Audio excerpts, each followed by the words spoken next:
Hello, what a great grandmother. Peter's grandmother is 71, and every day she does the same things at the same time. She always gets up at 7 o'clock. She always gets dressed at 8 o'clock. She always has breakfast, 2 pieces of bread, a banana, and a cup of tea at 9 o'clock. She always listens to music on the radio at 10. It's her favorite part of the day. She always has a cup of coffee at 11, and then she goes for a short walk before lunch, down to the square, round the park, and back home again. And she always has her lunch, fish, chips, and peas with tomato sauce at 12 o'clock. On Friday afternoons, Peter often goes to see his grandmother. Last week, he slept at her house on Friday night too. On Saturday morning, he got up at 7 o'clock and ran downstairs to talk to her.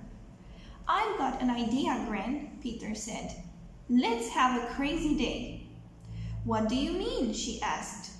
"Well, you always do the same things at the same time every day."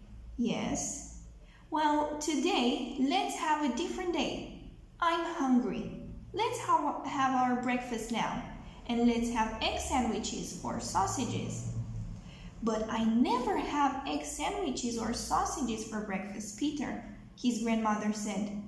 But then she looked at Peter's face and said, "Okay." "Those sausages were really good," Peter's grandmother said after breakfast. "I liked them a lot." "I enjoyed them too," Peter said. "Right. Now, let's get dressed. Then let's go for a walk." "But I always listen to the radio first," his grandmother started to say, but then she stopped. "All right, good idea. Where's my coat?"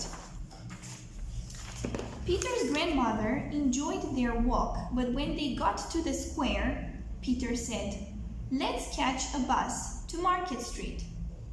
There's a really cool cafe between the library and the shopping center. We can look at the shops and then have our lunch there, too." "But I never catch buses, Peter, and I never go to the shopping center in Market Street, and I never eat in cafes," Peter's grandmother said.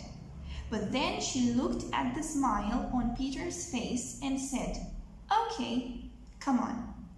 Peter's grandmother enjoyed walking around the shopping center. She bought a new watch, a fantastic purple and yellow sweater, and a little cupboard for her bathroom.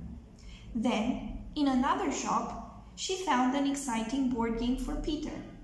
"I'm having lots of fun," she said. "What a great day." When they got to the cafe, Peter said, "Let's have noodles. Let's have pancakes too, chocolate ones." "But I never have noodles or pancakes," Peter's grandmother said. But then she smiled and said, "All right, I can try them today." After lunch, Peter's grandmother said, "Everything was brilliant. Those noodles and chocolate pancakes were fantastic. I loved them." "Good," Peter said. "Now let's go home. I know you sometimes sleep in the afternoon, and I'm tired." "But I don't want to go home and I don't want to sleep this afternoon, Peter," his grandmother said. "Let's go for a boat ride on the river and then go for a walk all around the lake. We can buy cakes and eat them in the park, and then we can go to the cinema. I never do any of those things, but I would like to do them all today." Peter smiled. "Okay, Gran," he said. "Let's go. You know, you really are a great grandmother. And you really are a great grandson, Peter," she laughed. "Bye."